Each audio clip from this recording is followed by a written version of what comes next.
नमस्कार दोस्तों, माइसा क्लासेज के इस YouTube चैनल पर आप सभी दोस्तों का अभिनंदन है। आज अपन फिर एक नई वीडियो के साथ में आपसे मिल रहे हैं। आज अपन विधानसभा से संबंधित कुछ इंपॉर्टेंट सवालों पे चर्चा करने वाले हैं दोस्तों, और ये आपके एग्जाम के लिए बहुत ही मददगार साबित होंगे क्वेश्चन। चलो आज की वीडियो की अपन शुरुआत करते हैं। पहला क्वेश्चन देखो, बहुत अच्छा क्वेश्चन है। भारतीय संविधान के अनुच्छेद 170 के अनुसार किसी राज्य की विधानसभा के सदस्यों की न्यूनतम और अधिकतम संख्या क्रमशः हो सकती है। यानी दोस्तों आपसे पूछना चाह रहा है कि कोई भी विधानसभा है उसमें न्यूनतम सदस्य संख्या कितनी हो सकती है और अधिकतम कितनी हो सकती है। 500, 600, 540, 500 और 30, 60 और 500। तो दोस्तों आपको याद रखना, देखो पहले इसमें न्यूनतम शब्द दिया है, तो किसी भी विधानसभा में न्यूनतम सदस्य संख्या होनी चाहिए कितनी, 60। और बाद में इसमें अधिकतम संख्या पूछी आपसे।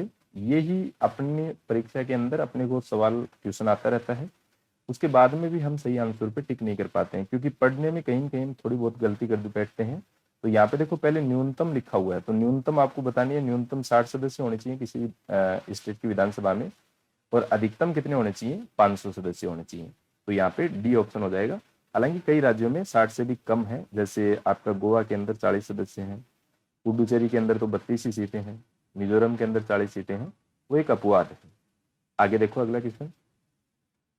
यदि किसी राज्य की विधानसभा का अध्यक्ष, स्पीकर जिसको बोलते हैं, पद त्यागपत्र देना चाहे तो उसे अपना त्यागपत्र किसे देगा वो? तो मुख्यमंत्री को देगा, राज्यपाल को देगा, या उपाध्यक्ष को देगा, या भारत के राष्ट्रपति को देगा? दोस्तों जब भी विधानसभा के अध्यक्ष की बात आएगी तो विधानसभा का अध्यक्ष दोस्तों हमेशा याद रखना अपना त्यागपत्र किसको देता है, उपाध्यक्ष को देता है। और उपाध्यक्ष को अगर त्यागपत्र देना हो तो वो विधानसभा किसको देगा, वो अध्यक्ष को देगा। ठीक है, ये दोनों पद का त्यागपत्र का आदान प्रदान करते हैं।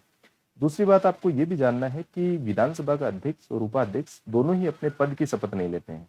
ठीक है, तो उनके बारे में बहुत फेमस क्वेश्चन है कि अपने पद की शपथ कौन नहीं लेता है। तो विधानसभा का अध्यक्ष भी नहीं लेता है, विधानसभा का उपाध्यक्ष भी नहीं लेता है, जैसे देश में लोकसभा का नहीं लेता है। अगला क्वेश्चन देखो, किसी संविधान संशोधन द्वारा राज्यों की विधानसभाओं में अनुसूचित जाति व अनुसूचित जनजाति के लिए आरक्षण की व्यवस्था 2030 तक यथावत रखी गई है। तो दोस्तों इसके लिए संविधान में संशोधन किए गए, अलग अलग संशोधन आपके सामने हैं। और जो आरक्षण बढ़ाया गया है, और आरक्षण बढ़ा के अभी 2030 तक कर दिया गया है। SC ST का आरक्षण बढ़ा दिया गया है।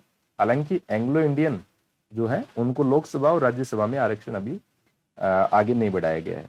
तो SC ST के आरक्षण को बढ़ा के अभी 2030 तक किया गया है। इसके लिए संविधान में दोस्तों 104वां संविधान संशोधन किया गया था।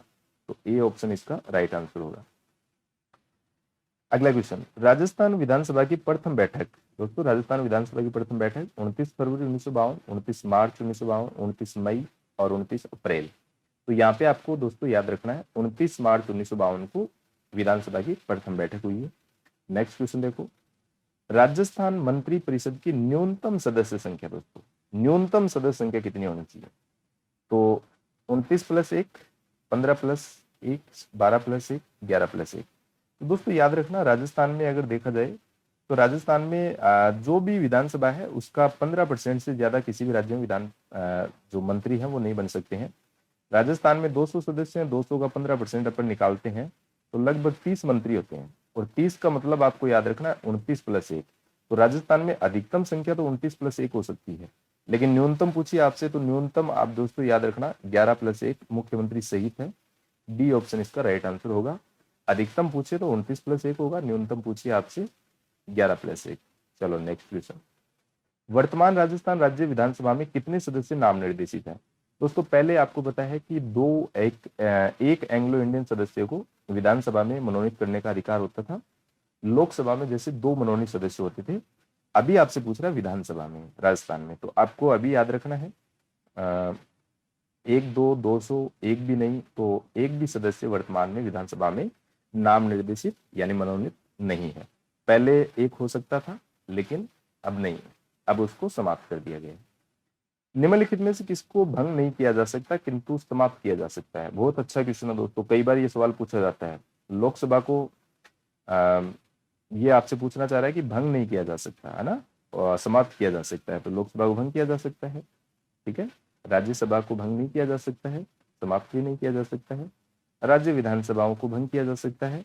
दोस्तों राज्य विधान परिषद, इस राज्य विधान परिषद की बात की जाए तो राज्य विधान परिषद को भंग किया नहीं जा सकता, लेकिन इसको समाप्त किया जा सकता है दोस्तों, क्योंकि अभी भारत के जैसे 6 राज्यों में विधान परिषद है, किसी राज्य की विधान परिषद का समापन करना हो तो वो समाप्त किया जा सकता है। ठीक है, तो समाप्त हो सकती है, डी ऑप्शन इसका राइट आंसर हो जाएगा। अगला क्वेश्चन देखो,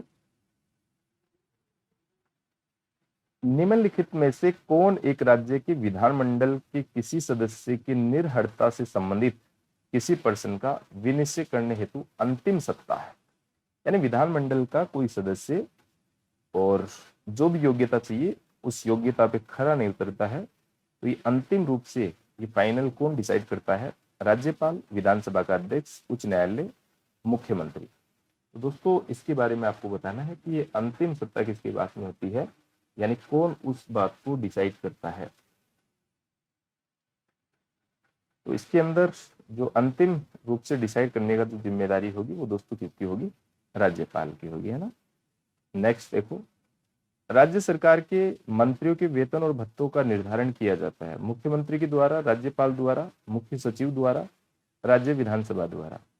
मंत्रियों के जो भी वेतन है, मंत्रियों के भत्ते हैं, ये बढ़ाने का जो अधिकार है, घटाने का जो अधिकार है या चेंजमेंट करने का जो अधिकार है वो राज्य का विधानमंडल तय करता है। तो राज्य का विधानसभा तय करती है, तो इसमें विधानसभा हो जाएगा। ओके, अगला क्वेश्चन देखो, भारत में कौन सा एकमात्र राज्य है जहां पे सामान्य सिविल कोड यानी समान सिविल कोड लागू है? तो समान सिविल कोड ऐसे आंशिक रूप से अगर देखा जाए दोस्तों, जम्मू कश्मीर, आपका मिजोरम, नागालैंड, तो आंशिक रूप से देखा जाए तो गोवा राज्य के रूप में राज्य में लागू है। तो अपन कह सकते हैं कि आंशिक रूप से, है ना, आंशिक रूप से। चलो नेक्स्ट क्वेश्चन देखो, भारत के किस राज्य में सर्वप्रथम महिला मुख्यमंत्री हुई थी? तो दोस्तों उत्तर प्रदेश के अंदर आपको पता है भारत में सबसे पहले महिला मुख्यमंत्री बनी है, सुचेता कृपलानी जो है वो उत्तर प्रदेश की पहली महिला सीएम बनी है। तो उत्तर प्रदेश इसका राइट आंसर हो जाएगा। उत्तर प्रदेश की ही महिला जो है वो सबसे पहले, उत्तर प्रदेश में ही महिला जो है वो सबसे पहले राज्यपाल बनी है, जैसे सरोजिनी नायडू जो बनी है उत्तर प्रदेश में महिला राज्यपाल बनी है। नेक्स्ट देखो अगला क्वेश्चन, भारत की पहली महिला मुख्यमंत्री बनी। तो भारत में पहली महिला मुख्यमंत्री बनने का रिकॉर्ड है वो सुचेता कृपलानी के नाम है, और सुचेता कृपलानी आपको पता है उत्तर प्रदेश राज्य के अंदर सबसे पहले सीएम रही। तो दोस्तों ये अपने कुछ मुख्यमंत्री से संबंधित जो इंपोर्टेंट सवाल थे जो लगभग एग्जाम में पूछे गए हैं और जिनके पूछने की संभावना है, ऐसे प्रश्नों पर अपन ने चर्चा की है। आगे भी लगातार ऐसे वीडियो हम आपके लिए लाते रहेंगे। आज के लिए इतना ही करेंगे। आप सभी लोगों का धन्यवाद, थैंक यू। चैनल को आप लाइक, शेयर और सब्सक्राइब आप अवश्य कर ले ताकि नया जो वीडियो डालें उसका नोटिफिकेशन आप तक पहुंचता रहे। थैंक यू, फिर से आपका धन्यवाद।